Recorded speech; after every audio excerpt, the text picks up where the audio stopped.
dan kami tidak mengutus seorang rasul pun sebelum kamu, wahai Muhammad, melainkan kami wahyukan kepadanya bahawa tidak ada Tuhan yang berhak disembah melainkan Allah, maka sembahlah aku dan perintahkan kaummu untuk menyembah kepadaku.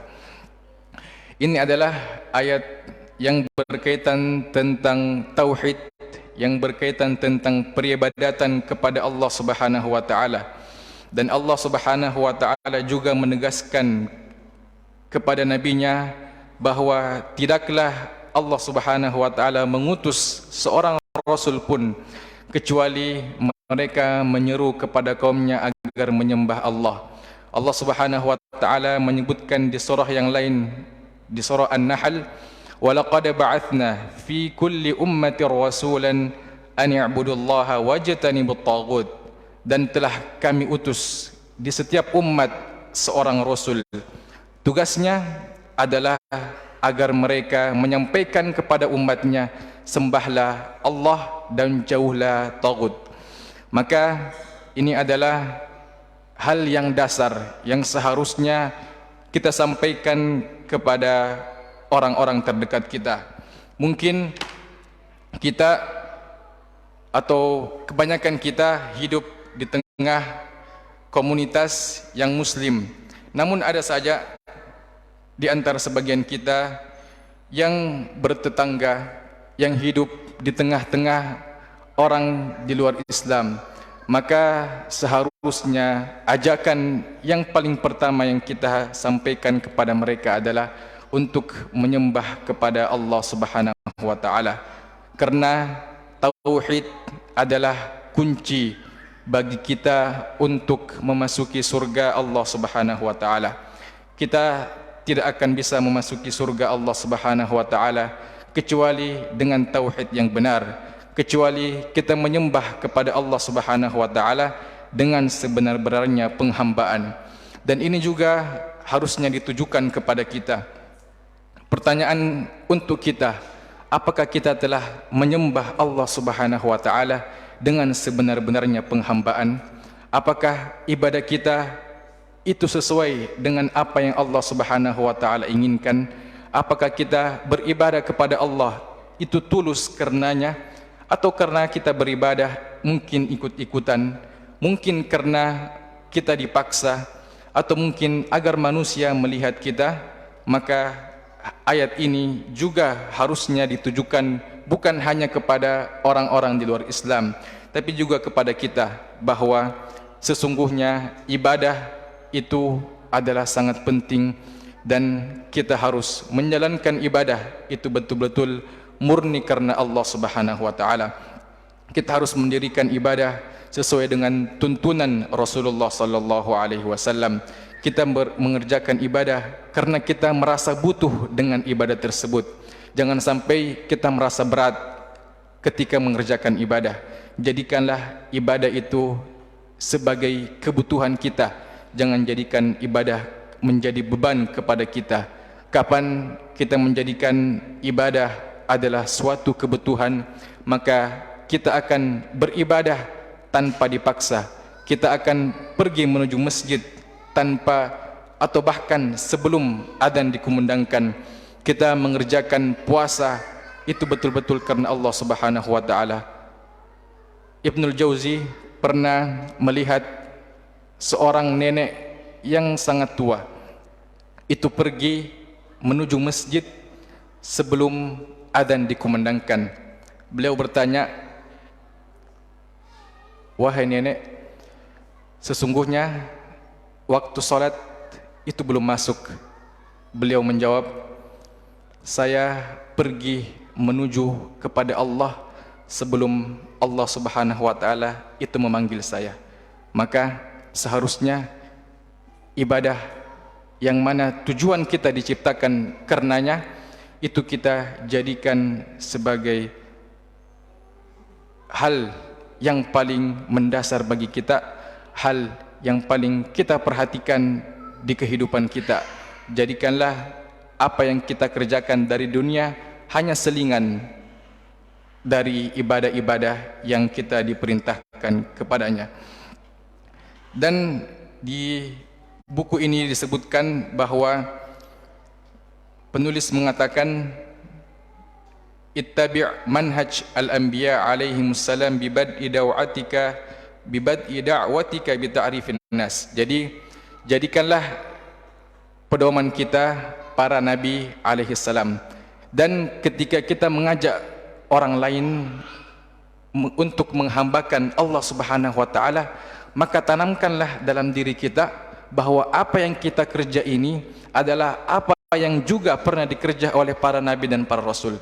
Kapan kita merasakan bahwa pekerjaan dakwah ini adalah pekerjaan yang telah dikerjakan oleh para nabi dan rasul sebelumnya, maka kita tentu akan berbangga, tentu kita akan bersemangat, karena kita telah mengikuti dan mencontohi orang-orang soleh sebelum kita, para nabi dan para rasul.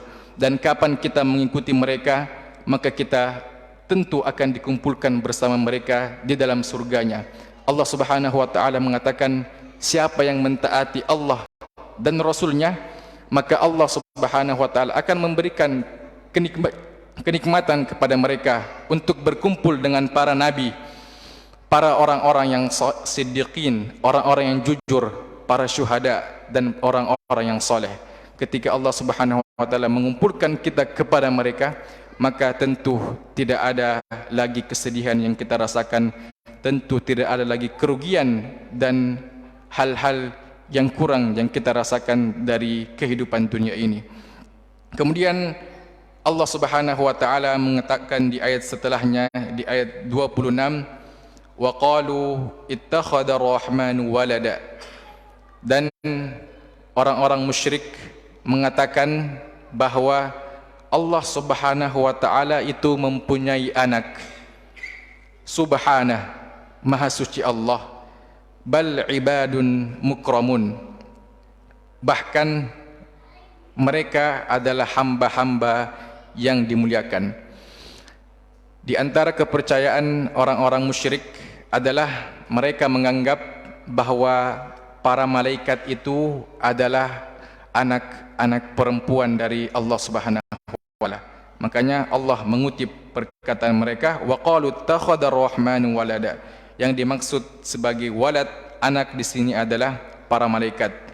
Maka Allah Subhanahu wa taala membantah mereka.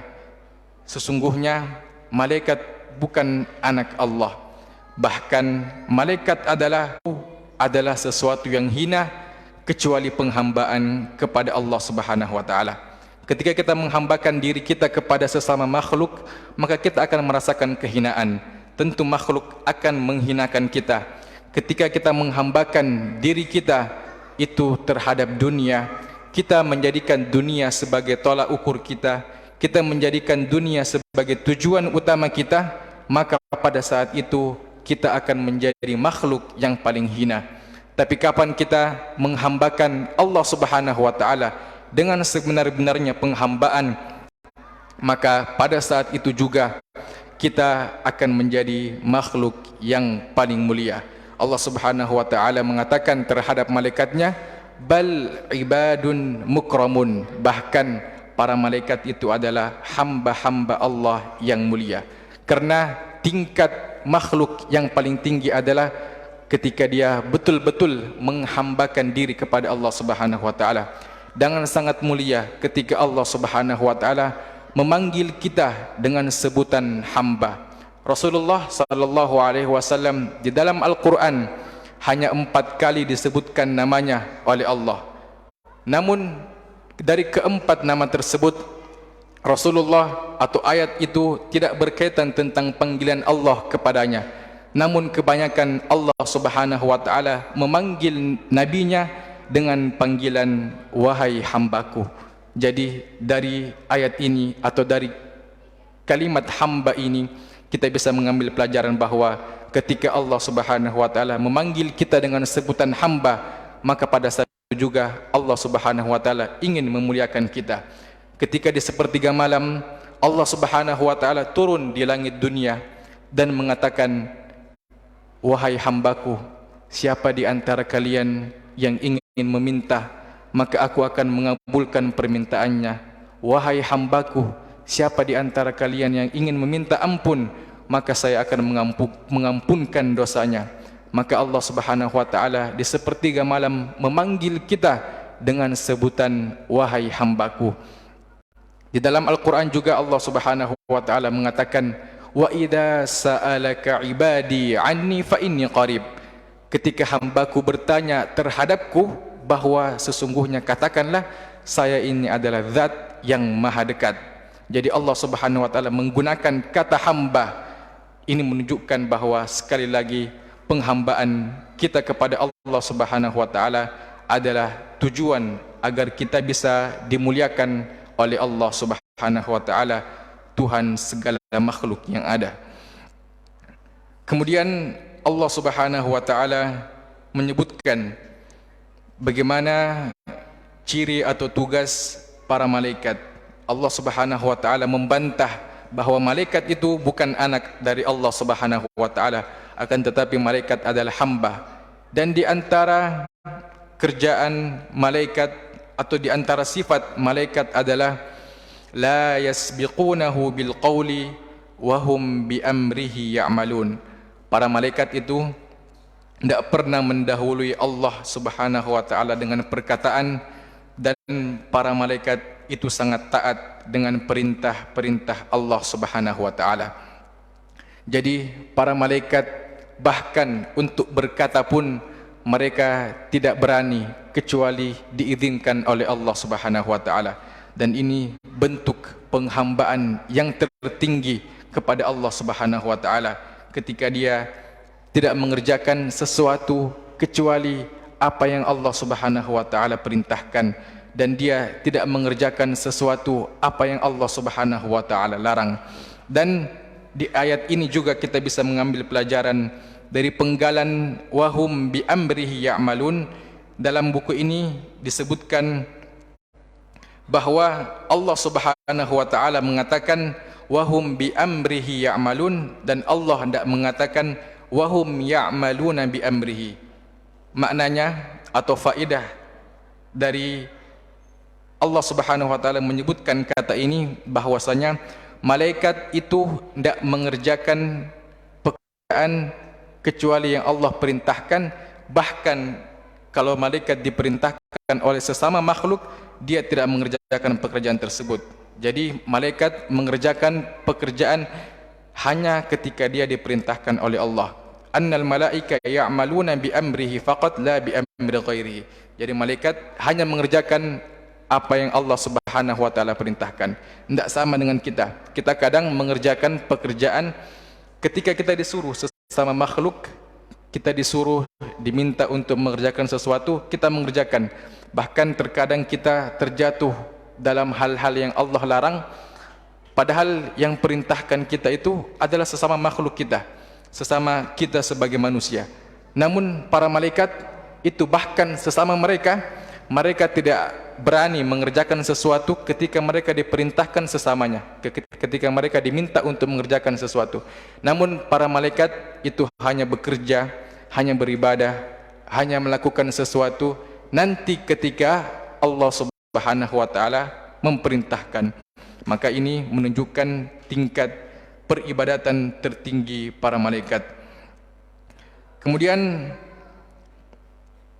Allah Subhanahu wa taala mengatakan di ayat setelahnya, ya'malu ma baina aydihim wa ma khalfahum wa la yashfa'una illa liman irtada wa hum min khasyatihi mushfiqun. Allah Subhanahu wa taala mengetahui segala sesuatu yang apa dikerjakan oleh para malaikat yang di hadapan mereka, dan apa yang berada di belakang mereka, para malaikat. Dan para malaikat itu tidak diizinkan memberikan syafaat kecuali Allah Subhanahu wa taala ridai, dan mereka para malaikat itu selalu berhati-hati karena takut kepada Allah Subhanahu wa taala. Jadi Allah Subhanahu wa taala Tuhan segala sesuatu, Rabb yang maha mengetahui apa yang hambanya kerjakan, apa yang hambanya akan kerjakan, apa yang hambanya telah kerjakan, dan apa hambanya yang mau kerjakan, Allah Subhanahu wa taala sangat mengetahui keadaan hambanya.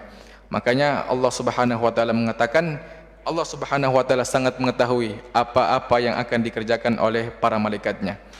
Dan Allah Subhanahu wa taala menyebutkan, wala yashfa'una illa liman irtada. Allah atau para malaikat tidak memberikan syafaat kepada orang-orang atau kecuali kepada orang-orang yang Allah Subhanahu wa taala ridai. Tentu kita ketahui bahwa nanti di hari kiamat para makhluk dikumpulkan sejak Nabi Adam sampai makhluk yang terakhir, kita dikumpulkan di padang mahsyar. Peristiwa yang sangat menakutkan. Tentu kita sangat membutuhkan pertolongan, tentu kita sangat memerlukan syafaat. Dan di antara syafaat yang disebutkan dalam hadis bahwa Rasulullah sallallahu alaihi wasallam memberikan syafaat kepada seluruh umat, yaitu syafaat untuk Allah Subhanahu wa taala memberikan putusan kepada para hamba, para makhluk, mana di antara mereka yang nantinya menjadi penduduk surga dan mana di antara mereka yang nanti akan dimasukkan ke dalam neraka. Dan di antara syafaat juga yang akan didapatkan adalah para malaikat berhak memberikan syafaat kepada orang-orang yang Allah Subhanahu wa taala izinkan. Jadi di antara syarat syafaat adalah Allah Subhanahu wa taala mengizinkan kepada orang yang memberikan syafaat, dan Allah Subhanahu wa taala juga mengizinkan kepada siapa saja yang diizinkan oleh Allah. Jadi tidak sembarang orang bisa memberikan syafaat nanti di hari kiamat. Tidak sama ketika kita di dunia, kita kadang memberikan syafaat kepada orang-orang yang seharusnya kita tidak perlu tolong. Kita memberikan pertolongan kepada orang, pertama pertolongan itu mungkin sesuatu yang diharamkan oleh Allah. Kedua, kita memberikan pertolongan kepada orang yang tidak berhak kita tolong. Namun ketika nanti di hari kiamat, syafaat atau pertolongan itu tidak diberikan kepada seluruh makhluk, namun hanya yang Allah Subhanahu wa taala izinkan. Dan di antara yang Allah Subhanahu wa taala izinkan adalah para malaikatnya. Dan untuk kita, ketika kita membaca ayat ini, maka seharusnya kita mencari amalan-amalan apa saja yang bisa menjadikan kita itu dikenali oleh para malaikat. Jadi di antara amalan-amalan yang disebutkan di dalam hadis bahwa para malaikat itu mendoakan orang-orang yang suka mengajarkan kebaikan kepada orang lain. Jadi seorang guru ketika dia mengerjakan kebaikan, maka pada saat itu malaikat mendoakan mereka. Maka pada saat itu malaikat akan mengenal dia dan malaikat akan memberikan syafaat kepada dia. Jadi ketika kita mengerjakan atau kita mendakwahkan kebaikan, kita mengajarkan kepada orang huruf hijaiyah, mungkin mengajarkan kepada orang Iqra, mengajarkan kepada orang baca Al-Quran, maka malaikat akan mendoakan dan meminta ampunkan kepada kita.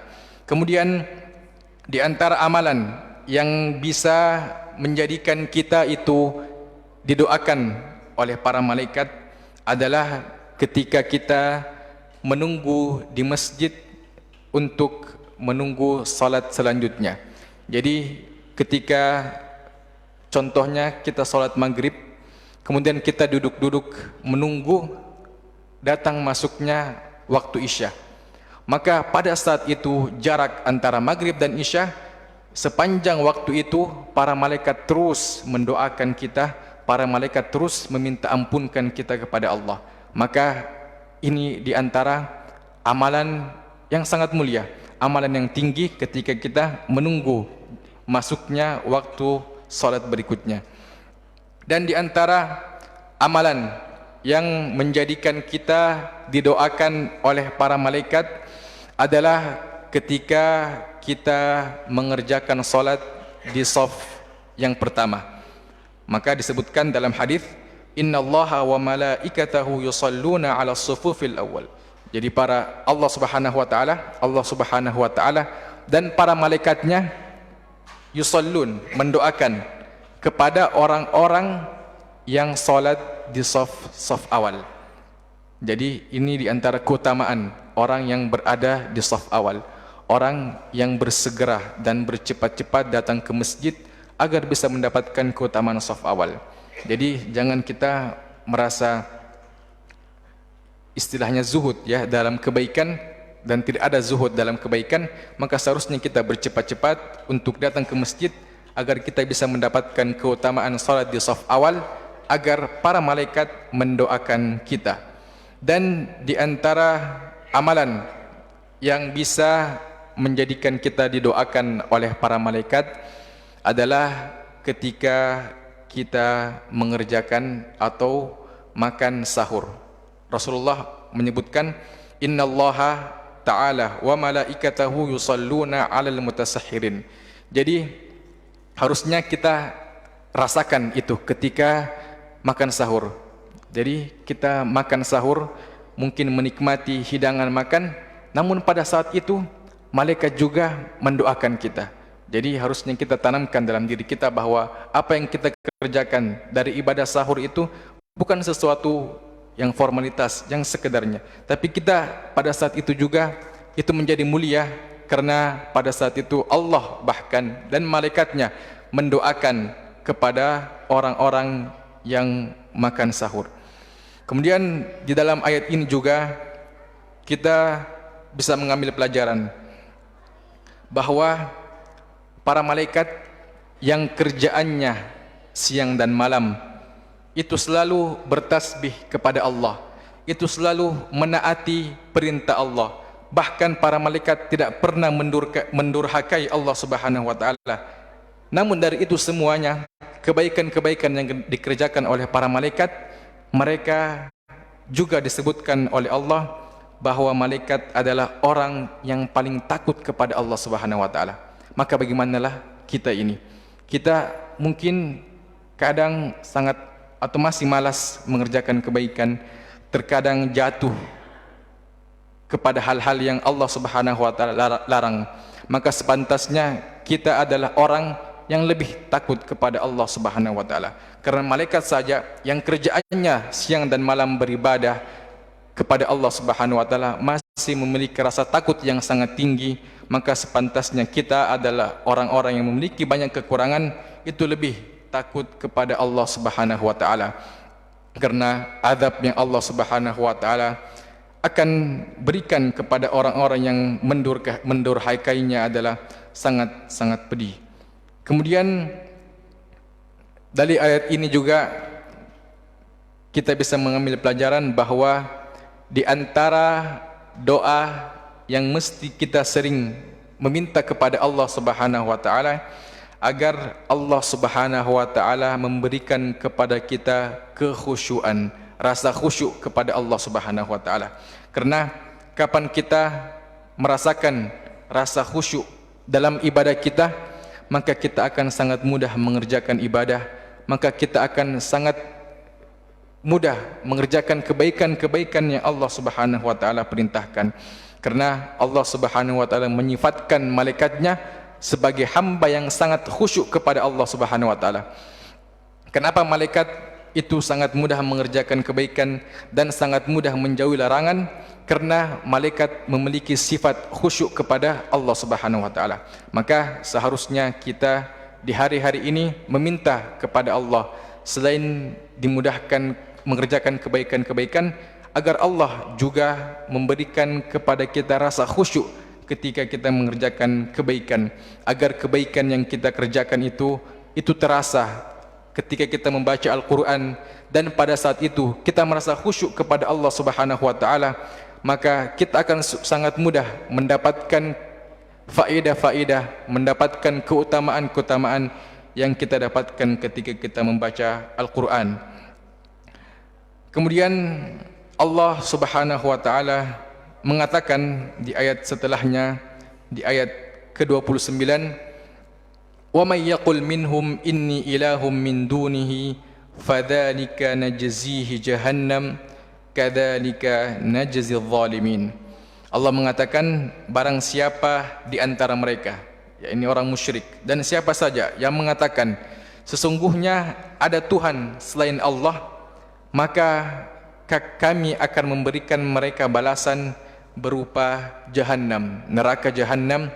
Kadzalika najzi adh-dhalimin, dan dengan demikian kami memberikan pembalasan kepada orang-orang zalim. Hari ini banyak orang-orang yang menyuruhkan untuk tidak beribadah kepada Allah, untuk beribadah kepada selain Allah. Maka kita sepantasnya memberikan kepada masyarakat, kepada orang-orang terdekat kita bahwa siapa saja di antara mereka menyekutukan Allah, tidak menyembah Allah, maka balasannya hanya satu, yaitu neraka yang Allah siapkan nanti di akhirat kelak. Dan ketika kita mengetahui bahwa balasan dari pekerjaan ini, balasan dari perbuatan ini hanyalah neraka, maka seharusnya kita harus menjauhi hal-hal yang menjadikan kita bisa menjadi atau masuk ke dalam neraka jahannam. Dan Allah juga mengatakan kadzalika najzi adh-dhalimin, dan begitulah kami membalas kepada orang-orang yang zalim. Jadi di antara penduduk neraka adalah orang-orang yang zalim, orang-orang yang tidak memberikan hak kepada orang lain, orang yang suka mengambil hak dari orang lain. Ini adalah orang-orang yang zalim, yang mana orang zalim tempatnya nanti di neraka Allah Subhanahu wa taala. Maka seharusnya kita menjauhi perbuatan zalim. Dan az-zulm, kezaliman itu adalah ketika kita menempatkan sesuatu bukan pada tempatnya. Lawan dari kezaliman adalah adil, yang mana adil adalah kapan kita menempatkan sesuatu pada tempatnya. Jadi ketika kita mengambil hak orang lain, maka kita menempatkan sesuatu bukan pada tempatnya, karena itu bukan adalah hak kita. Maka seharusnya kita menjauhi hal-hal yang membuat kita menjadikan orang-orang yang zalim. Kemudian Allah Subhanahu wa taala mengatakan di ayat setelahnya, di ayat ke-30, awalam yaral ladzina kafaru anna as-samawati wal arda kanata ratqan fafataqnahuma waja'alna minal ma'i kulla syai'in hayyin afala yu'minun. Dan apakah orang-orang kafir tidak mengetahui bahwasanya langit dan bumi itu dulunya adalah sesuatu yang satu. Jadi penciptaan langit dan bumi itu dulu satu, tidak dibedakan seperti sekarang. Nanti setelah itu Allah Subhanahu wa taala menjadikan langit dan bumi itu berpisah. Allah menjadikan langit 7 ke atas dan bumi 7 ke bawah. Dari itu semua Allah Subhanahu wa taala ingin mengajarkan kepada kita dan juga kepada orang-orang kafir bahwa langit dan bumi adalah makhluk yang Allah Subhanahu wa taala ciptakan. Langit dan bumi, siang dan malam, itu semuanya menunjukkan bahwa ada zat yang mengatur segalanya. Ada zat yang mengatur semuanya. Maka ini juga sebagai dalil kepada orang-orang yang membantah bahwa tiada Tuhan.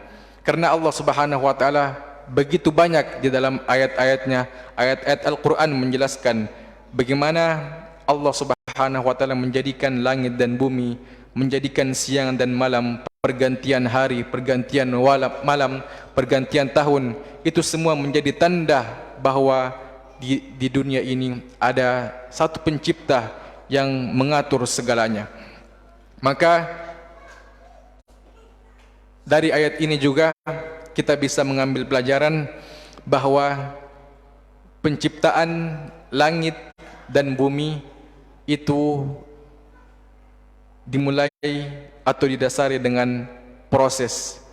Maka kita sebagai orang yang mengetahui bahwa segala apa yang terjadi di dunia ini itu membutuhkan namanya proses, maka pada saat itu juga kita harus menghargai pekerjaan yang kita kerjakan. Hari ini mungkin kita berdakwah, kita mengajak orang kebaikan, mungkin kita tidak langsung diterima ajakan kita. Mungkin bahkan kita ditolak, diusir dan lain-lain. Namun harus kita tanamkan bahwa tidak ada segala yang ada di dunia ini itu langsung begitu ada. Namun semuanya diawali dengan proses. Bahkan Rasulullah sallallahu alaihi wasallam tidak langsung menjadikan agama ini tersebar ke seluruh penjuru bumi. Namun Rasulullah sallallahu alaihi wasallam itu memulai dakwanya dengan satu orang, memulai dengan orang-orang yang kecil, komunitas kecil, mengajak sekitarnya. Nanti setelah 23 tahun Rasulullah menjalani proses dakwah yang begitu panjang. Di dalamnya Rasulullah dihina, di dalamnya Rasulullah sallallahu alaihi wasallam bahkan mengorbankan jiwanya, mengorbankan hartanya, bahkan Rasulullah terkadang terluka karena dakwah ini. Maka seharusnya kita sebagai umatnya, kita sebagai orang yang mengikuti jejak Nabi kita Muhammad sallallahu alaihi wasallam itu juga menghargai bagaimana proses yang terjadi dalam dakwah ini. Jadi apa saja yang terjadi di dunia ini, Allah Subhanahu wa taala itu mengawali dengan proses. Bukan karena Allah tidak mampu mengerjakan itu semuanya, namun Allah Subhanahu wa taala ingin memberikan kepada kita satu pelajaran bahwa proses itu sangat penting, dan Allah Subhanahu wa taala itu akan membalas bagaimana proses kita. Allah Subhanahu wa taala tidak menjadikan tolak ukur itu keberhasilan adalah hasil akhirnya. Namun Allah Subhanahu wa taala akan menilai dari kita bagaimana proses kita mengerjakan tersebut. Di antara sahabat tidak semuanya yang bisa hadir menyaksikan Fathu Makkah. Tidak semuanya di antara mereka yang bisa melihat agama Islam ini sebagai agama yang nomor satu di dunia. Sedikit agar kebaikan-kebaikan yang kita kerjakan selama ini itu nanti kita akan rasakan buahnya di akhirat kelak. Kemudian Allah Subhanahu wa taala juga mengatakan wajal ma'i kulla syai'in hayy. Kami jadikan dari air itu segala sesuatu yang hidup. Jadi Allah Subhanahu wa taala mengatakan adalah sumber kehidupan. Air itu dengannya Allah Subhanahu wa taala bisa menumbuhkan tumbuh-tumbuhan. Dengan air kita bisa merasakan kenikmatan ketika kita minum, dan Allah Subhanahu wa taala jugalah sesuatu yang hidup. Maka semua yang kita sebut dari tanda-tanda kebesaran Allah Subhanahu wa taala harusnya menjadikan kita begitu lebih mengagungkan lagi Allah Subhanahu wa taala, karena Allah menjadikan semua sebab-sebab ini, sebab-sebab penciptaan agar para makhluknya, para hambanya itu mengagungkan Allah dengan sebenar-benar pengagungan. Dan Allah Subhanahu wa taala menutup ayatnya dengan mengatakan afala yu'minun. Sungguh sangat hina ketika Allah Subhanahu wa taala sudah menjelaskan semua tanda-tandanya, menjelaskan semua hal-hal yang Allah Subhanahu wa taala ciptakan, namun kita sebagai makhluk itu tidak mengimani Allah. Kita sebagai makhluk tidak beribadah kepada Allah dengan sebenar-benarnya penghambaan. Maka sepantasnya bagi kita yang membaca ayat-ayat ini, mentadabburi ayat-ayat yang Allah Subhanahu wa taala cantumkan dalam surahnya, dalam Al-Qur'an, agar ketika kita mentadabburinya, kita merasakan ketenangan dalam hati kita. Ketika kita mentadabburinya, kita bisa mudah mengerjakan kebaikan. Ketika kita mentadabburinya, kita bisa menangis di hadapan Allah Subhanahu wa taala. Dan tujuan utama Al-Quran diturunkan adalah agar para makhluk, agar para orang-orang yang membacanya itu mentadabburinya.